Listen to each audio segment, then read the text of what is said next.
When it was determined that former Packers player Reggie White died from sleep apnea complications, it brought a lot of attention to the disorder. That's right. It caused a lot of people to seek treatment too, but only some found relief. Dr. Madan Kandula is here now from the Snoring Center at Advent. Welcome back to the show. Thank you. Great to have you. Why, when we talk about people who kind of seek out treatment, a lot of people find things that don't always work for them. Why do you think that is? Is it because it's just not a one-size-fits-all diagnosis? Yeah, I think, yes. I mean, I guess most folks think that if they have sleep apnea, they've got one option. And I think the good news, which is CPAP, good news is over the last 10 years or so, and especially since Reggie White, folks have, come to understand better what sleep apnea is and some of the options. Unfortunately, I'd say it seems like they only hear about one option. And a lot of folks try that one option and say, well, that didn't work for me or for whatever reason. And they feel like, okay, I'm trying to do the right thing and I just can't get there. Don't you feel like with Reggie White, people suddenly understood that snoring is not just something that's annoying or inconvenient or hurts relationships or whatever else, but that it's something that can have very serious consequences, even death, because there are certain side effects of it that can be a problem. What is it that makes sleep apnea so potentially even deadly for people who don't understand? Well, the biggest thing with sleep apnea is it's, night in, night out. Every single night your body's struggling. So when that snoring is happening, it's annoying.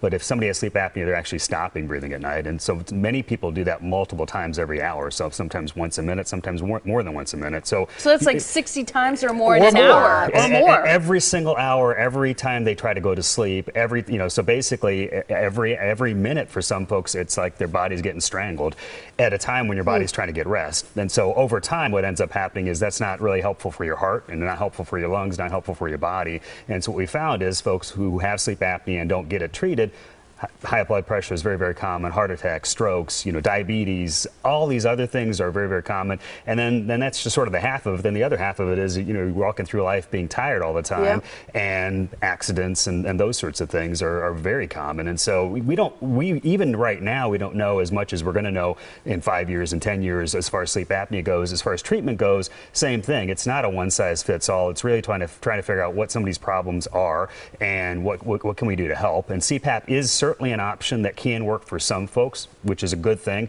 but is unfortunately an option that doesn't work for many folks. And actually, unfortunately, I'd say most folks who try CPAP end up not using it, and that's either our fault because we're not, explaining things thoroughly, or maybe the device's fault in a way that maybe that's not the best option for somebody. My mom has sleep apnea, got a CPAP machine, used it, I think, sorry to rat you out, Mom, it's her birthday too today, but she stopped using it and has never used it, but she knows she has sleep apnea. A lot of people take it off in the middle of the night and they don't even know until they wake up and it's not there anymore. But so many people thought they have to go to inpatient facilities and stay overnight and do a sleep test, but that's not always the case. And a lot of people too would say, well, I'm not going to sleep like I normally do, or maybe they don't sleep at all, so how am I going to get a good diagnosis? You don't have to do that, right? No, we basically introduced into the area a home sleep study about 5 years ago, which was kind of on the cutting edge at that point. At this point, it's actually become standard of care. So actually most insurances will want folks to do a home sleep study. And the good news with that is it's in your own bed. It's very, very low key. You don't have to go to a sleep center. You don't have to have all that stuff put on you. And we get the same information for the most part. There's sometimes some benefit to a sleep study. You take it home. It's easy. So it basically looks like a head strap you put on, you go to sleep, you bring it back, we download the information. It's simple. And what that does is it tells us, is somebody storing? If they are, how much? But more importantly, is somebody stopping breathing at night? If they are, how much? To what extent? How low does their oxygen level go? Those sorts of things, which all those things get factored into figuring out what's going to be a good option for somebody. Well, and let's talk about some of the options that you offer, because the CPAP machine is basically treating the symptoms that are chronic for as long as you live, potentially. But you actually have some options where it's sort of like curing the problem that causes the snoring, There can be, I mean, it depends. Everybody's different, and nobody has the same story. And so, it's first thing we do is just listening to somebody and what do they feel like is going on, listening to their spouse or loved one, whoever else is sort of around them when they're sleeping, looking, which sounds like a simple thing, but we give a thorough examination to figure out, well, why do you have sleep apnea? Are your tonsils too big? Is your nose shut down? What's going on? And And sometimes if we figure out if there's something specific anatomically going on and we can correct that, yeah, absolutely, you can get rid of the sleep apnea.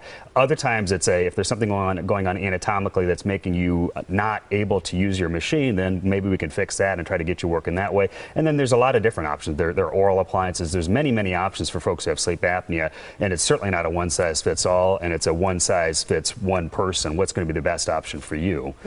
And sometimes insurance covers it too, right? Most of the time, yeah. If it is sleep apnea, most of the time it's covered. Almost always, really. If it's snoring, typically not for pure snoring issues, but there are some issues that overlap with snoring that we can get covered. All right. Next Tuesday, you've got a free public seminar we're going to give the information for, so people can come out and learn more, ask questions, whether it's you or for your spouse. You can attend April 29th, next Tuesday, 6 o'clock at the Crown Plaza. It's right at Highway 100 and Watertown Plank Road in Wauwatosa. Visit the website advent.md/event-form for more information on how to register as well. Here's where you can find the Snoring Center at Advent. They're at the same location, just across the street, pretty much, in Wauwatosa. The phone number is 414-771-6780, or advent.md is the website to find out more or make a one-on-one appointment there as well. But again, that seminar next Tuesday is free at the Crown Plaza. Thanks so much for being here, Doctor. Thanks for having me. Thank you. Appreciate it.